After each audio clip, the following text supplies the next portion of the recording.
Si hay algo que todo creyente debe aprender, y mientras antes lo aprenda mejor para poder correr adecuadamente la carrera de la fe, es que nadie es inmune a la tentación y al pecado. Nadie es inmune a la tentación y al pecado. Desde el creyente más joven hasta el más maduro y experimentado, todos podemos caer en cualquier momento si nos volvemos arrogantemente confiados y descuidados. Dice en Proverbios capítulo 16, versículo 18, que el orgullo va delante de la destrucción y delante de la caída la altivez de espíritu. Y en un tono similar, Pablo nos advierte en 1 Corintios capítulo 10, versículo 12, que si alguno cree que está firme, que tenga cuidado, no sea que caiga. Queridos hermanos, ningún creyente está exento de caer en ninguna etapa de su vida cristiana. Y cuando digo ningún creyente, me refiero a ningún creyente. Ahí están incluidos los pastores, ahí están incluidos los diáconos, ahí están incluidos los líderes de grupos pequeños, los maestros de escuela dominical, las hermanas maduras de la iglesia. Nadie está exento. Ananías y Zafira mintieron al Espíritu Santo. Juan Marcos, el autor de este mismo evangelio, se apartó del campo misionero para regresar a casa, dejando solos a Pablo y a Bernabé. El apóstol Pedro se comportó como un hipócrita en la iglesia de Antioquía, cuando dejó de juntarse con cristianos de trasfondo gentil por temor a los judíos que profesaban la fe, y Pablo tuvo que confrontarlo y amonestarlo públicamente. Los creyentes en Éfeso perdieron su primer amor. En Tesalónica algunos andaban desordenadamente, no queriendo trabajar, y noten que todos los ejemplos que he usado son del Nuevo Testamento. Podría continuar citando ejemplos tras ejemplos de hombres y mujeres que se encontraban en la misma etapa en que nosotros nos encontramos en la historia de la redención, con el Espíritu Santo morando permanentemente en ellos, y aún así fueron derrotados en algunas batallas puntuales en sus luchas contra el pecado. Y si pudiéramos hacer una tomografía espiritual al corazón de cada uno de ellos en sus caídas, muy probablemente descubriremos en todos dos cosas en común: descuido y arrogancia. O si quieren ponerlo de otra forma, todos ellos fueron infectados con un arrogante descuido. No prestaron atención a las continuas advertencias de las Escrituras, al punto, mis hermanos, que terminaron bajando la guardia, poniendo una sobreconfianza en sus propias capacidades o en su propia madurez y experiencia, o en su conocimiento de las Escrituras, para seguir perseverando en la fe, y cayeron. Pero gracias al Señor que esa no es toda la historia. Los verdaderos creyentes pueden experimentar caídas temporales en su lucha contra el pecado, pero si son verdaderos cristianos no se quedarán ahí, porque Cristo nos ama con un amor perseverante, inmutable y fiel, y tarde o temprano se encargará de levantarnos. Y eso es precisamente lo que nosotros encontramos en este pasaje que vamos a considerar en el día de hoy, continuando con nuestra serie de exposiciones en el Evangelio de Marcos. El Señor y los discípulos acaban de comer la cena de la Pascua en el aposento alto, eso lo vimos la semana pasada, y están a punto de salir hacia el monte de los olivos, y más particularmente hacia el huerto de Getsemaní, como vemos en el versículo 32. De manera que en los versículos 26 al 31 vemos lo que ocurre cuando ellos se dirigen de un lugar a otro, desde el aposento alto hasta el huerto de Getsemaní. Pero antes de salir del aposento alto, Marcos nos dice en el versículo 26 que Jesús y sus discípulos cantaron un himno. ¿Se imaginan eso, hermanos? A Jesucristo, nuestro Señor, como director de alabanza, y a los 12 apóstoles cantando un himno. Los judíos durante la Pascua solían cantar una porción del libro de los Salmos conocida como el Gran Jalel o las grandes canciones de alabanza, comprendidas entre los Salmos 113 al 118. Por eso corregía cuando leía que no es simplemente que cantaron un himno, es que ellos cantaron y muy probablemente cantaron los Salmos 115 al 118, que era la conclusión, los 4 salmos finales que se cantaban después de haber comido la cena pascual. Y de paso, hermanos, quiero recomendarles que cuando lleguen a su casa lean esos salmos, Salmo 113 al 118 o el Salmo 115 al 118, teniendo en mente que Jesús cantó cada uno de ellos antes de salir al huerto de Getsemaní. Es en el Salmo 118 donde está escrito: la piedra que desecharon los edificadores ha venido a ser la cabeza del ángulo. Esto es una cosa maravillosa que ha hecho el Señor delante de nuestros ojos. De paso, otra vez, aunque no todos los que cantan alabanzas a Dios son cristianos, todos los cristianos cantan alabanza. Mis hermanos, la fe cristiana es una fe que canta. El cristianismo produce corazones que cantan. Dice en Efesios capítulo 5 versículo 18: sed llenos del Espíritu Santo. ¿Y cómo se va a manifestar esa llenura del Espíritu? Cantando en vuestros corazones al Señor, con salmos, con cánticos espirituales, con himnos.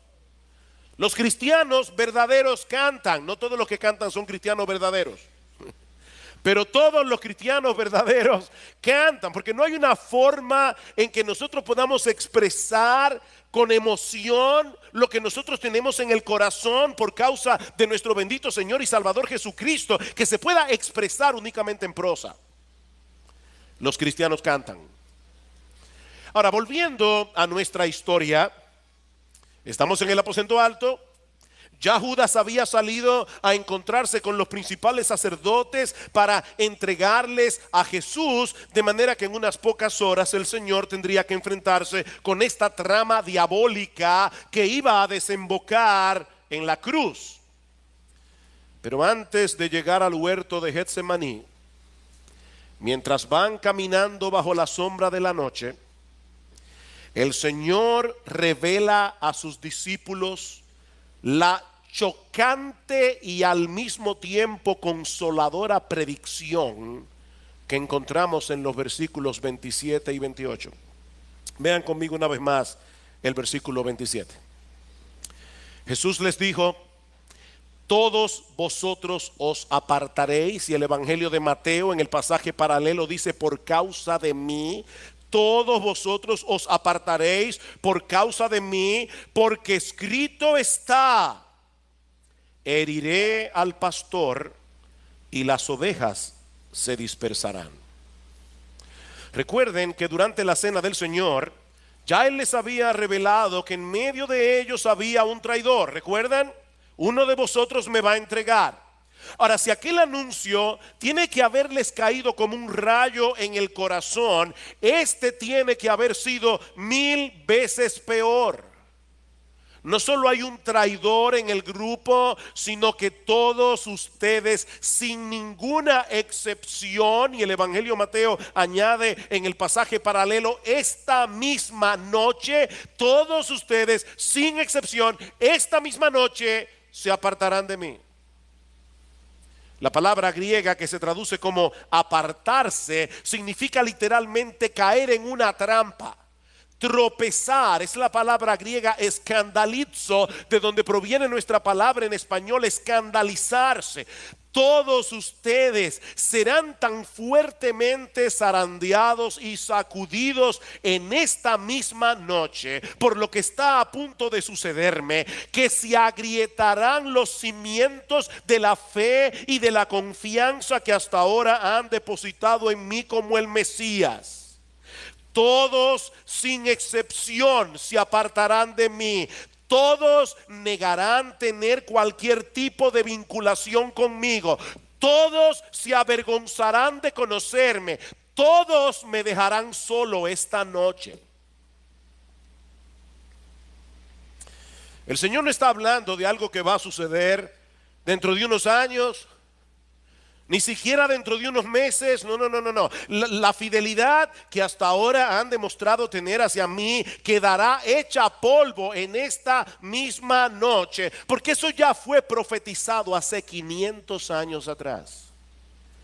Porque escrito está: heriré al pastor y las ovejas se dispersarán. Eso está escrito, dice el Señor. Esta es una profecía que se encuentra en Zacarías capítulo 13 versículo 7, en el contexto de un pasaje más amplio en el que Dios promete proveerle a su pueblo perdón y purificación a través de la muerte de ese pastor que se menciona aquí. Heriré al pastor, heriré al pastor. Ahora, ¿quién es este pastor? ¿Y quién es el que hiere al pastor? Bueno, unos versículos antes, en Zacarías capítulo 12 versículo 10, recuerdan, esta profecía se encuentra en Zacarías capítulo 13 versículo 7, pero unos versículos antes, en Zacarías 12:10, Dios anuncia a través del profeta que Él derramaría sobre la casa de David y sobre los habitantes de Jerusalén espíritu de gracia y de súplica. Es decir, yo voy a traer por la gracia del Espíritu Santo una obra tal que en Israel muchos se arrepentirán. Pero entonces añade: y me mirarán a mí, a quien han traspasado. Perdón, hermanos, pero esto es importante. ¿Quién está hablando aquí? ¿Quién es el que está hablando? No estén tímidos. ¿Quién es el que está hablando? Dios. Estamos en el Antiguo Testamento. ¿Y qué está diciendo Dios aquí? Dios está diciendo: yo voy a enviarles mi Espíritu Santo. Ese espíritu va a generar en ustedes un espíritu de súplica. Ustedes van a arrepentirse. De hecho, más adelante dice: llorarán como el que llora por la muerte de un primogénito. Ustedes se van a doler por causa de su pecado. Pero entonces ahora dice que ese arrepentimiento se va a producir cuando ustedes miren hacia mí, a quien han traspasado. ¿A Dios? Mis hermanos, nadie puede herir a Dios a menos que Él tome para sí un cuerpo de carne.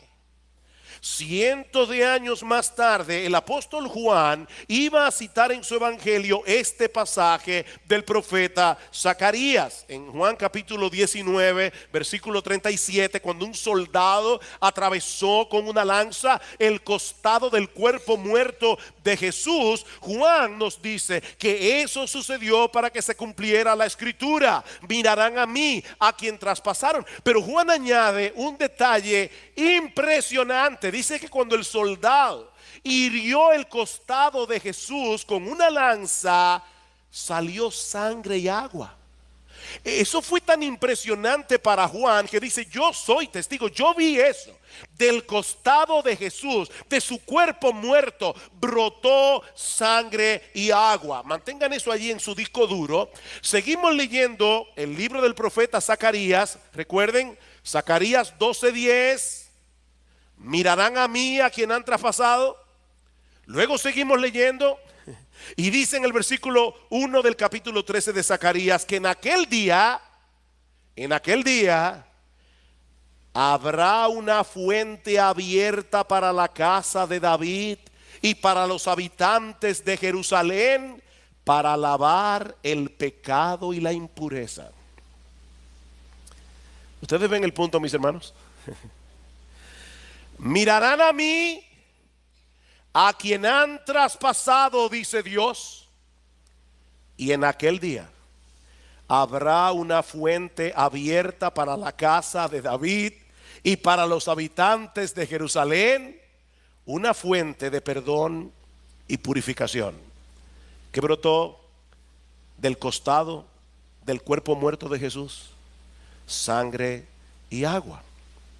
Ahora es en ese contexto que ahora dice Dios en Zacarías 13:7: despierta espada contra mi pastor y contra el hombre compañero mío, declara el Señor de los ejércitos, hiere al pastor y se dispersarán las ovejas. Es Dios, mis hermanos, el que da la orden para que venga la espada que ha de herir a este pastor, al que ahora Dios identifica como su compañero. Despierta espada contra mi pastor y contra el hombre compañero mío. Y esta frase hebrea puede ser traducida también como el hombre que es mi igual, o aquel que está asociado conmigo. Queridos hermanos, este que fue traspasado, herido por la espada de la justicia de Dios, no puede ser otro que el Dios encarnado que fue a la cruz como el buen pastor que dio su vida por las ovejas. Eso fue profetizado 500 años antes de Cristo. Ven espada y aplica mi justicia en ese pastor. Él tiene que recibir el castigo que merecen nuestros pecados en la cruz. Yo, dice Dios, yo heriré a mi pastor. Es mi pastor, yo lo voy a proveer, pero yo mismo lo voy a herir con mi justicia y las ovejas se dispersarán. ¿Saben qué, mis hermanos? A final de cuentas, los líderes religiosos de Israel y los soldados romanos que clavaron a Cristo en la cruz solo fueron agentes secundarios en esta gran historia de la redención. Ellos no eran los protagonistas. Sí, ellos fueron responsables de su pecado, pero en última instancia fue Dios mismo el que entregó a su Hijo por nuestras transgresiones. Dios lo castigó en la cruz del Calvario. El castigo de nuestra paz fue sobre él. Isaías 53: y por su llaga fuimos nosotros curados. El problema es que en este punto de la historia los discípulos no tenían la capacidad de ver la cruz desde esa perspectiva.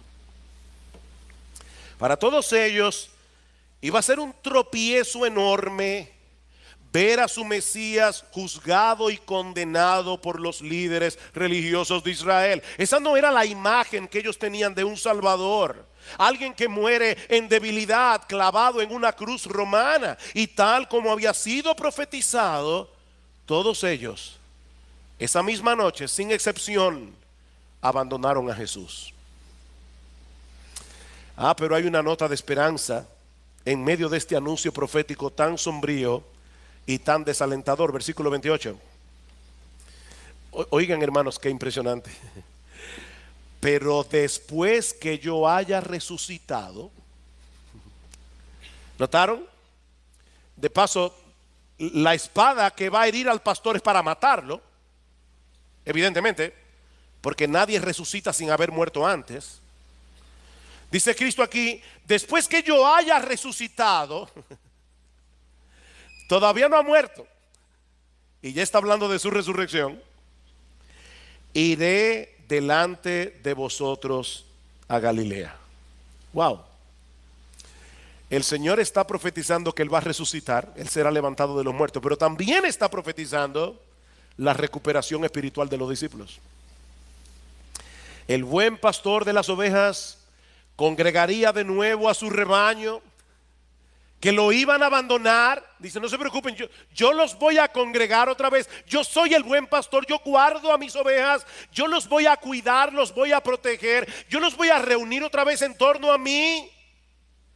En la región de Galilea, en el mismo lugar donde los llamó originalmente para ser suyos. ¿Recuerdan? Cuando caminaban por el mar de Galilea, Jesús le dijo a Pedro, a Juan, a Jacobo, a Andrés: síganme, allá me encontraré con ustedes, allá los reuniré. Y será precisamente en esa reunión donde Cristo comisionaría a estos discípulos a hacer otros discípulos en todas las naciones, bautizándolos en el nombre del Padre y del Hijo y del Espíritu Santo, como vamos a hacer nosotros esta noche. enseñándoles que guarden todas las cosas que os he mandado. Y he aquí, yo estoy con vosotros todos los días hasta el fin del mundo. Sí, los verdaderos creyentes pueden tener caídas, pero mis hermanos, nosotros tenemos un gran Salvador que no dejará caído al justo. Él no dejará caído al justo. Todos ustedes se apartarán esta noche de mí cuando me vean padecer en debilidad, pero voy a levantarme de los muertos y a congregarlos de nuevo en torno a mí en la región de Galilea. Queridos hermanos, es imposible, es absolutamente imposible que un verdadero creyente se pueda perder y terminar en el infierno, porque nuestra salvación a final de cuentas no depende de ti, de mí, depende de Él. Mis ovejas oyen mi voz, dice el Señor en Juan capítulo 10 versículo 27, y yo las conozco y me siguen, y yo les doy vida eterna y no perecerán jamás, ni nadie las arrebatará de mi mano. Mi Padre que me las dio es mayor que todos y nadie las puede arrebatar de la mano de mi Padre. Mis hermanos, déjenme hacerles una pregunta. ¿Desde cuándo sabía Cristo que todos sus discípulos lo iban a abandonar esa noche?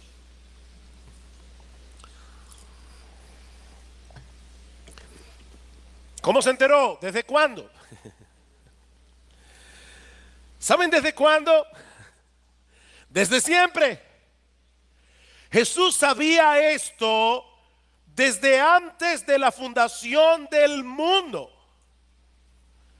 Y aún así los escogió. No solo para salvación, los escogió para ser sus apóstoles. Los escogió para que ellos pusieran el fundamento sobre el cual Él habría de edificar a su iglesia. Mis hermanos, ¿saben lo que eso nos enseña? Que el amor de Cristo no solo es eterno, es incondicional. Él nos conoce. Él nos conoce como nadie podrá conocernos jamás. Él conoce cada recoveco de nuestras almas. Él nos conoce muy bien.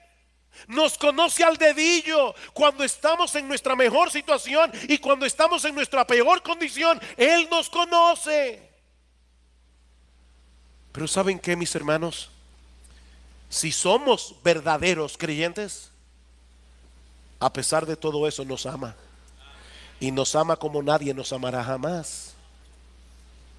Él no solo sabía de antemano lo que iba a suceder esa noche con todos sus discípulos, Él también sabía de antemano cuál iba a ser la reacción de cada uno de ellos al escuchar estas palabras proféticas. Y eso nos lleva a nuestro segundo encabezado: la reacción arrogante y necia de los discípulos. Hermanos, ¿cómo debieron reaccionar los discípulos cuando Jesús les dice esa noche: todos ustedes me abandonarán?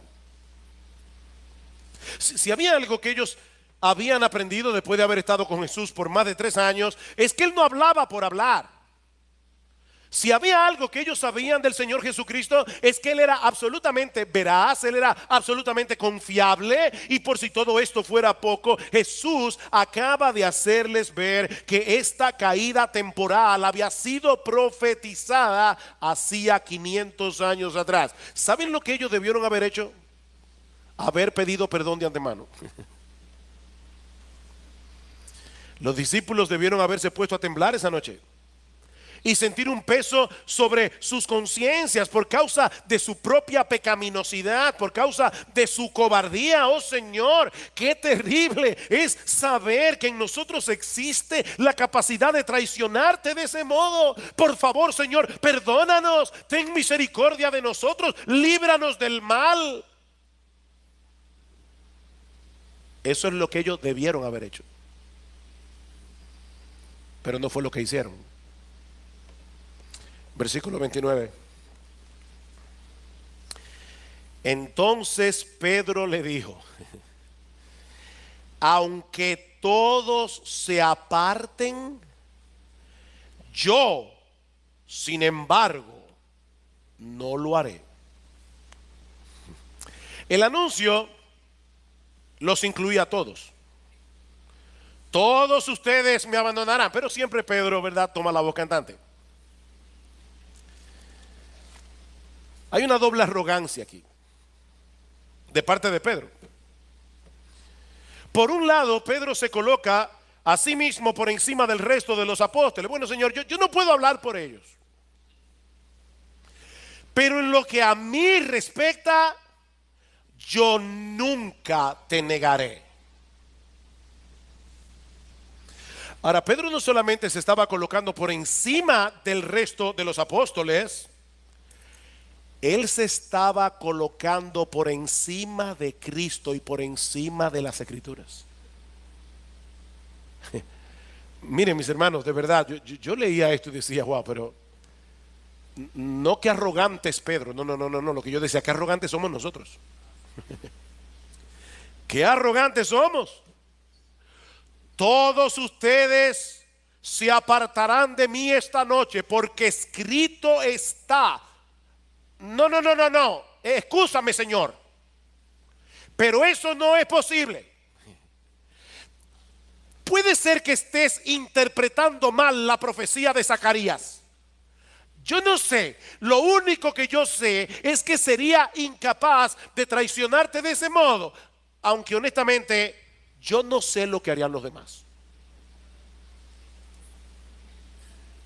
En el texto paralelo, en el Evangelio de Lucas, hay un detalle que no aparece ni en Mateo ni en Marcos, y es que Cristo le dice a Pedro de manera particular: Simón, Simón, se llamaba Simón Pedro, Simón, Simón, he aquí Satanás os ha pedido, no solo a Pedro, sino a todos los discípulos, Satanás os ha pedido para zarandearos como a trigo, pero yo he rogado por ti que tu fe no falte, y tú, una vez vuelto, cuando te arrepientas de tu pecado, confirma, fortalece a tus hermanos. ¿Tú te imaginas eso? Que alguien te diga con toda certeza: mira, déjame decirte algo, Satanás te pidió para zarandearte, y sabes que Dios le dio permiso. Uy, eso es como para ponerse a temblar. Zacarías lo profetizó. Pedro, yo te estoy diciendo que eso es precisamente lo que esa profecía significa, y ahora te estoy revelando que ahí en el cielo, en una parte que tú no puedes ver ni entender, Satanás le ha pedido permiso a Dios para zarandearlos a todos ustedes esta noche, y Dios le concedió el permiso. No, Señor. Es que ni el mismo Satanás puede hacerme que yo te traicione. Mis hermanos, de verdad, este es el colmo de la arrogancia y de la insensatez. Pero el Señor es tan paciente que en vez de desechar a Pedro, le dice: Pedro, déjame darte algunos detalles adicionales. Versículo 30. Y Jesús le dijo: en verdad te digo que tú, hoy, esta misma noche, antes que el gallo cante 2 veces, me negarás 3 veces. Wow. Esta profecía no podía ser más específica. Escuchen cada palabra otra vez. En verdad, esta traducción es la traducción de la palabra amén. El texto original dice amén.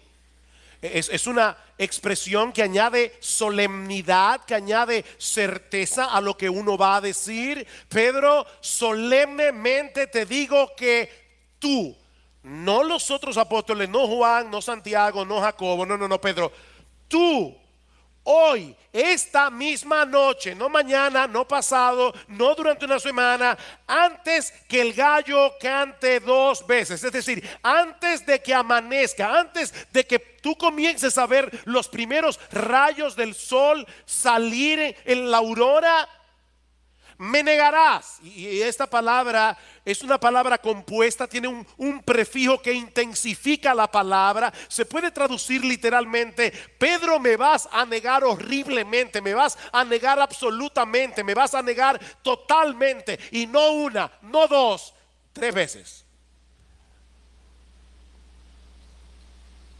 Era como si el Señor estuviera acorralando a Pedro para hacerle ver el peligro en que estaba. ¿Y saben qué? Ni aún así Pedro entró en razón. Versículo 31. Pero Pedro con insistencia,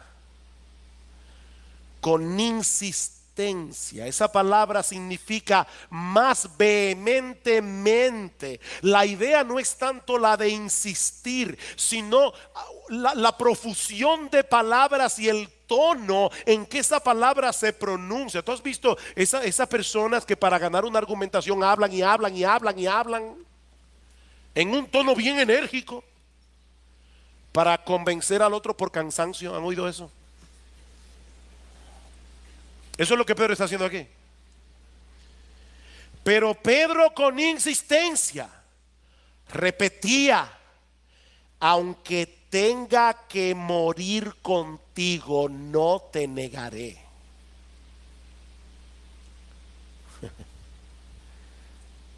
Y todos decían lo mismo. No era que repetían la misma palabra que Pedro,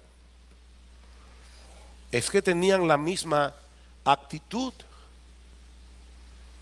Ese espíritu de arrogancia, de autosuficiencia, había embriagado a los discípulos. ¿Ustedes han visto una persona borracha que está como desconectada de la realidad? Y está en medio de una guerra y están tirando tiros y él cree que está soñando que están tirando tiros. Los discípulos estaban borrachos de arrogancia. Se sentían inmunes a la traición, al punto de tener en poco las palabras de Jesús y las palabras de la Biblia. En vez de ponerse a temblar, reaccionaron con insolencia. Y ahora yo me pregunto, hermanos, ¿qué aprendemos de este pasaje? Bueno, hay varias lecciones que nosotros podemos extraer de un pasaje tan rico y tan aleccionador como este. Pero yo voy a limitarme solamente a 2, a modo de conclusión. Y yo le ruego al Señor que ustedes se lleven esas 2 en sus corazones en esta mañana. La primera es esta.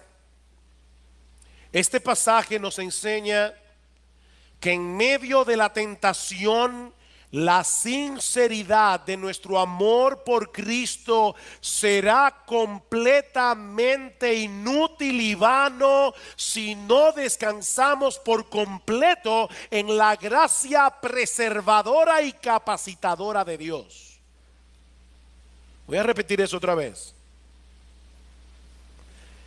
Este pasaje nos enseña que en medio de la tentación, la sinceridad de nuestro amor por Cristo será completamente inútil si no descansamos por completo en la gracia preservadora y capacitadora de Dios. Déjenme hacerles otra pregunta. Cuando Pedro pronunció las palabras del versículo 29 y luego las que repetía vehementemente en el versículo 31, estaba siendo sincero. Pedro estaba siendo sincero. Él de verdad quería decir lo que estaba diciendo, o Pedro estaba actuando esa noche como un perfecto hipócrita. No, mis hermanos, personalmente yo creo que Pedro era sincero. Es obvio que era sincero. Su amor por Jesús era real. hasta el punto de escandalizarse ante la posibilidad de que él fuera capaz de traicionar al Señor. Alguien ha dicho, él no estaba pretendiendo tener un amor hacia Jesús que en verdad no sentía, ni estaba haciendo promesas que no estuviera ansioso de cumplir. Cuando Cristo le dijo, yo soy capaz de morir contigo, él creía cada palabra. Señor, yo sé de lo que soy capaz en mi amor por ti. ¿Cuál fue su problema entonces? Mis hermanos, ¿dónde estuvo el pecado de Pedro y del resto de los discípulos? En que, amparado en su propia sinceridad, se descuidó. En que, amparado en su propia sinceridad, se descuidó. El problema de Pedro y del resto de los apóstoles, y si ustedes se van a llevar una sola idea para sus casas en esta mañana, que sea esta: el pecado, el error de Pedro y de los apóstoles es que ellos llegaron a creer que la medida de su sinceridad era la medida de su fortaleza. Ellos cayeron en el error de pensar que la medida de su sinceridad, en la misma medida en que ellos eran sinceros, en esa medida eran fuertes espiritualmente. Cayeron en la trampa de creer que así como eran de sinceros, así también eran de fuertes. Mira, mi hermano, no importa qué tan genuino sea tu amor por Cristo, no importa cuánto desees vivir para Él, tú y yo somos demasiado débiles en nosotros mismos. Eso no tiene nada que ver con tu sinceridad. Eso no tiene nada que ver con tu deseo de vivir para Cristo. Tú y yo somos débiles. De ahí las palabras de Pablo que citamos al principio en 1 Corintios capítulo 10 versículo 12. El que cree que está firme, tenga cuidado. Tenga cuidado, no sea que caigas, no te sientas seguro simplemente porque eres sincero, porque la sinceridad no es una vacuna contra la tentación. La sinceridad no es una vacuna. Dice en Proverbios capítulo 26 versículo 28 que el que confía en su propio corazón, ¿saben lo que es? Es un necio. El que confía en su corazón es un necio. ¿Ustedes recuerdan cuando Cristo les dijo a los apóstoles, uno de vosotros me va a entregar? ¿Cómo reaccionaron ellos en ese momento? ¿Verdad que no soy yo, Señor? Todos ellos comenzaron a experimentar una saludable autodesconfianza, como veíamos el domingo pasado. Pero ¿qué pasó aquí? Miren, mis hermanos, la Biblia dice que el pecado todavía mora en nosotros, y aunque el pecado ya no es nuestro rey, el pecado ya no nos domina a su antojo como nos dominaba antes. El pecado sigue siendo un enemigo de temer, y si te descuidas, caerás.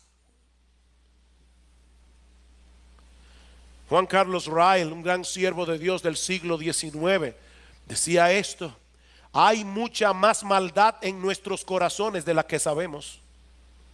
¿Tú oíste eso? Hay mucha más maldad en nuestros corazones de lo que sabemos. Hay momentos cuando el Señor permite que se descorra un poco el velo y uno pueda ver lo que hay dentro del corazón. Yo no sé ustedes, hermanos, pero cuando yo puedo mirar un poquito dentro del mío, me espanto. Cuánta basura, cuánto pecado, cuánta iniquidad.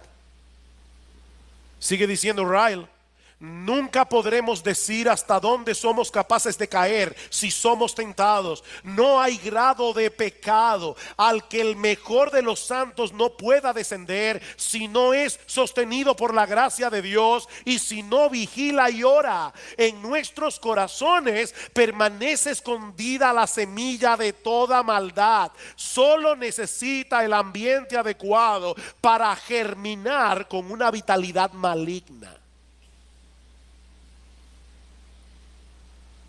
Ese eres tú. Ese soy yo. Eso es lo que dice la Biblia. ¿Qué dice Pablo en Romanos capítulo 7? Cuando quiero hacer el bien es que yo descubro esta ley, que el mal está en mí. ¿Oyeron eso? Cuando yo descubro, cuando yo quiero hacer el bien. Pablo está diciendo, yo me puedo poner a ver televisión, yo puedo ponerme a leer el periódico y yo no me doy cuenta de eso, pero cuando yo quiero hacer el bien, cuando yo quiero hacer algo bueno, ahí es que yo descubro, y la palabra ahí es eurisco. ¿Recuerdan a Arquímedes cuando descubrió el principio aquel que se metió en la bañera? Toda esa leyenda que dice que él dijo: eureka, lo he descubierto. Esa es la palabra que usa Pablo allí. Cuando yo me dispongo a hacer el bien, ahí es que yo descubro que el mal está en mí.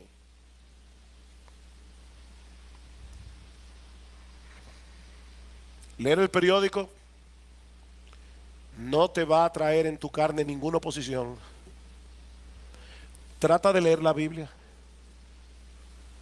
Trata de ponerte a orar y verás ese principio de maldad obrando en tu corazón. Mis hermanos, ¿cómo podemos saber si hemos caído en esa seguridad carnal que precede a la caída? ¿Cómo nosotros podemos identificar que nosotros estamos siendo arrogantemente descuidados? Déjenme darles algunas señales. En primer lugar, cuando dejamos de suplicar ferviente y diariamente a Dios que nos preserve del mal. ¿Recuerdan cuando Jesús fue con sus discípulos al huerto de Getsemaní? ¿Qué les dijo el Señor? Velad y orad para que no entréis en tentación. Velad y orad, manténganse vigilantes, oren, no dependan de ustedes mismos, porque el espíritu está dispuesto, pero la carne, no esta piel, la carne, nuestra naturaleza humana es débil.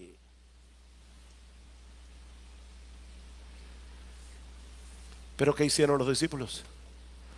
Recuerden, ellos estaban embriagados esa noche de una confianza carnal. ¿Qué hicieron los discípulos en el huerto de Getsemaní? Se pusieron a descansar y a dormir, cuando ya Cristo les había dicho: el diablo os ha pedido para zarandearos como a trigo. Yo voy a orar, yo voy a descansar un rato. Yo voy a dormirme un rato. Cuando pasamos por alto las continuas advertencias de las Escrituras con respecto a las seducciones del pecado, del diablo y del mundo, es evidente, mis hermanos, que nosotros estamos embriagados de esta descuidada, de esta arrogancia descuidada, o de este descuido arrogante. Mi hermano, ¿tú crees lo que la Biblia dice cuando dice en primera de Pedro capítulo 2 versículo 11? Hermanos, yo os ruego como extranjeros y peregrinos que os abstengáis de los deseos carnales que batallan contra el alma. ¿Tú crees eso? ¿Tú crees que es verdad lo que dice el apóstol Pedro? Sed sobrios y velad, porque vuestro adversario el diablo, como león rugiente, anda alrededor buscando a quien devorar. No a quien hacerle cosquillas, a quien devorar. ¿Tú crees eso? Cuando nos creemos lo suficientemente maduros como para caminar cerca de las tentaciones, es obvio, hermanos, que hemos sido embriagados con esta confianza carnal. Cuando escuchamos que otros han caído y nos sentimos superiores en vez de llenarnos de temor. ¿Qué dice el apóstol Pablo en Gálatas capítulo 6 versículo 1? Si alguno fuere sorprendido en alguna falta, vosotros que sois espirituales, restauradle, pero con espíritu de mansedumbre, no sea que tú también seas tentado. No te olvides que tú eres de la misma masa que él. Tú no eres superior. Yo no entiendo cómo es posible que un cristiano. Yo lo entiendo. Yo lo entiendo muy bien porque conozco mis propias corrupciones. Tiembla, mi hermano, tiembla cuando escuches que otro cae, porque el próximo puede ser tú. Cuando descuidamos las Escrituras como un medio de gracia provisto por Dios para guardarnos y librarnos del mal. Eso es evidencia de que estamos embriagados de descuido carnal. ¿Qué dice el Salmo 1? Bienaventurado el varón que medita en la ley de Jehová día y noche. Será como árbol plantado junto a corrientes de aguas, que da su fruto a su tiempo y su hoja no cae. O el Salmo 119: ¿con qué limpiará el joven su camino? Con guardar tu palabra. En mi corazón he guardado tus dichos para no pecar contra ti. Oh Señor, dame tu palabra. Dame tu palabra porque yo soy muy débil. Mis hermanos, de verdad, este es un pasaje muy sobrio. El que manifiesta esos peligrosos síntomas y no los corrige a tiempo, con toda seguridad caerá y vendrá a ser una deshonra para el nombre de Cristo. Vendrá a ser una deshonra para el nombre del Señor y el Evangelio. Oh, mi querido hermano, mi querida hermana, en tu lucha contra el pecado, nunca cometas el error de pensar que la medida de tu sinceridad es la medida de tu fortaleza. No cometas ese error. Pero este pasaje nos muestra también, en segundo lugar, la constancia y eficacia del amor y el poder de Cristo para proteger y sostener a sus genuinos pero débiles discípulos. Voy a repetir eso otra vez. Este pasaje nos muestra, en segundo lugar, la constancia y eficacia del amor y el poder de Cristo para proteger y sostener a sus genuinos y al mismo tiempo débiles discípulos. Miren, mis hermanos, la caída de Pedro esa noche fue estrepitosa. Todos cayeron, pero ninguno lo negó como Pedro. Pedro llegó a maldecir y a jurar que él no tenía ninguna relación con Cristo. ¿Ustedes imaginan eso? Al apóstol Pedro diciendo: maldígame Dios si yo estoy mintiendo, yo no conozco a ese hombre. Wow.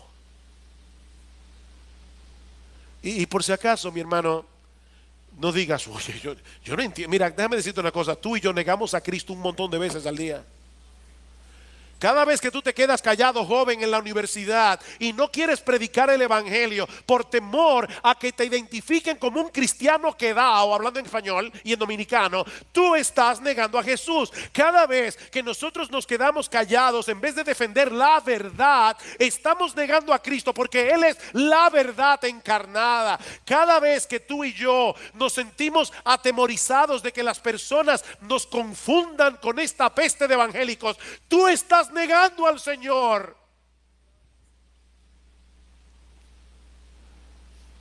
Así que cuidado con ahora mirar al pobre Pedro como un bárbaro por lo que hizo esa noche. Pedro llegó a maldecir y a jurar: yo no conozco a ese hombre. Pero ¿saben qué? Cristo le había dicho: Pedro, el gallo va a cantar 2 veces. Y así como el gallo se usaba en aquellos días como el despertador, Cristo le proveyó a Pedro ese canto del gallo como una llamada despertadora.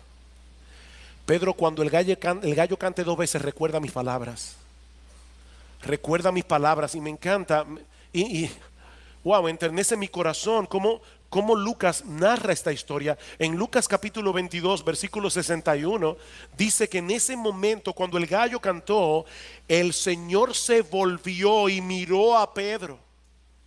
Y entonces Pedro recordó la palabra del Señor, como le había dicho: antes que el gallo cante hoy me negarás 3 veces. Y saliendo fuera lloró amargamente. ¿Ustedes se imaginan eso, hermanos? Mientras Jesús estaba en el patio del sumo sacerdote, atado, siendo acusado injustamente, golpeado y maltratado por una turba de soldados que estaban fuera de sí, Jesús estaba pensando en Pedro. Nunca olvidó a su discípulo indigno cuando las burlas y los golpes estaban cayendo sobre él. Sus pensamientos, su corazón estaba con aquel que en ese mismo momento lo estaba negando.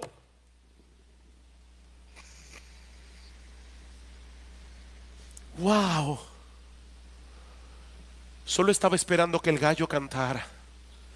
Y en medio de los golpes y en medio de las burlas, Cristo se volvió y miró a Pedro.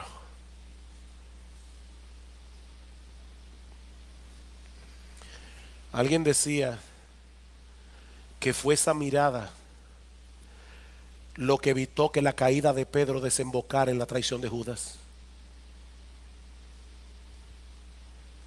Fue esa mirada. Definitivamente, mis hermanos, nadie nos conoce como Cristo, pero nadie nos ama como Él. Nadie. Y aquí cito a Ryle otra vez: alentémonos con el pensamiento de que el Señor Jesús no repudia a su pueblo creyente a causa de sus errores e imperfecciones. Él conoce bien cuáles son, los toma como el esposo toma a la esposa, con todas sus manchas y defectos, y una vez unidos a Él por la fe, nunca los repudiará. Es un sumo sacerdote misericordioso y compasivo. Se gloría en pasar por alto las transgresiones de su pueblo y encubrir sus muchos pecados. Ese Cristo sabe lo que ellos eran antes de la conversión: malvados, culpables y sucios, pero aún así los amó. Y Él sabe lo que serán después de la conversión: débiles, con equivocaciones, frágiles, pero sin embargo los ama. Él se ha comprometido a salvarlos a pesar de sus errores, y Él, dice Israel, cumplirá su compromiso. Qué amor, qué amor. Oh, mi hermano, yo no sé cuál es la condición en que se encuentra tu alma en este momento, pero si eres un creyente genuino, tú necesitas recordar que en Cristo hay perdón y restauración. Dice el autor de la epístola a los Hebreos que nuestro Señor Jesucristo puede salvar perpetuamente a los que por Él se acercan a Dios, viviendo siempre para interceder por ellos. ¿Recuerdan Pedro, Satanás te ha pedido, os ha pedido para zarandearos como a trigo, pero yo he rogado por ti? ¿Sabes qué, mi hermano? Cristo todavía está rogando, está intercediendo por cada uno de los suyos. Yo no entiendo eso, pero me resulta muy consolador saberlo.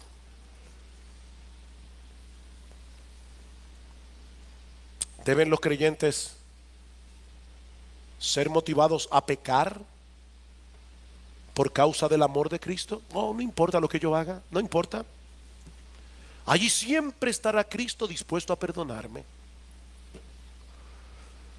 No, por supuesto que no.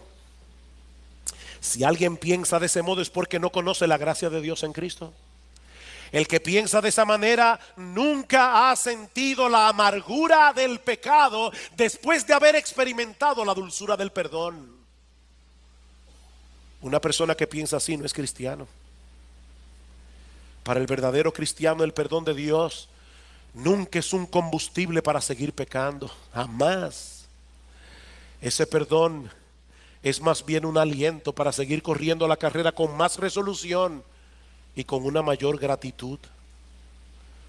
Dice el profeta Isaías que los que esperan en el Señor renovarán sus fuerzas, se remontarán con alas como águilas, correrán y no se cansarán, caminarán y no se fatigarán. Así que levántate, mi hermano, levántate. Sigue corriendo la carrera, descansando enteramente en la bendita gracia de Dios, porque en Cristo encontramos una fuente inagotable de perdón y purificación. Si confesamos nuestros pecados, Él es fiel y justo para perdonar nuestros pecados y para limpiarnos de toda maldad. Y si hay alguno entre nosotros que aún no ha venido a Cristo en arrepentimiento y fe, yo quisiera persuadirte en esta mañana a que te refugies únicamente en Él para el perdón de tus pecados. Mi amigo, déjame decirte algo: es terrible que un creyente, un verdadero creyente, sea atrapado por la arrogancia de su corazón y caiga en pecado. Eso es terrible, pero es 1000 veces más terrible que una persona viva sumergido en esa ilusión de autosuficiencia y sea arrojado al final de sus días en una condenación sin fin. Eso es 1000 veces peor. Por amor a tu alma, ven a Cristo. Deja de confiar en ti. Deja de confiar en ti, deja de confiar en tu decencia, deja de confiar en tu religiosidad, deja de confiar en tus buenas obras. Y confía únicamente en Cristo, clama a Él por misericordia. Y no solo recibirás el perdón de todos tus pecados, recibirás también la gracia transformadora de Dios, que te liberará de ese yugo, para que desde ahora y hasta el fin de tus días seas de Cristo y de nadie más. Ven a Cristo y ven ahora, porque esa fuente que se abrió en Jerusalén sigue limpiando pecados y seguirá limpiando pecados hasta el día de su gloriosa venida. Pero el día es ahora. La oportunidad que Dios te está dando de lavarte es ahora, no mañana. Alguien decía: el día de hoy es de Dios, el mañana es del diablo. Es ahora, no mañana.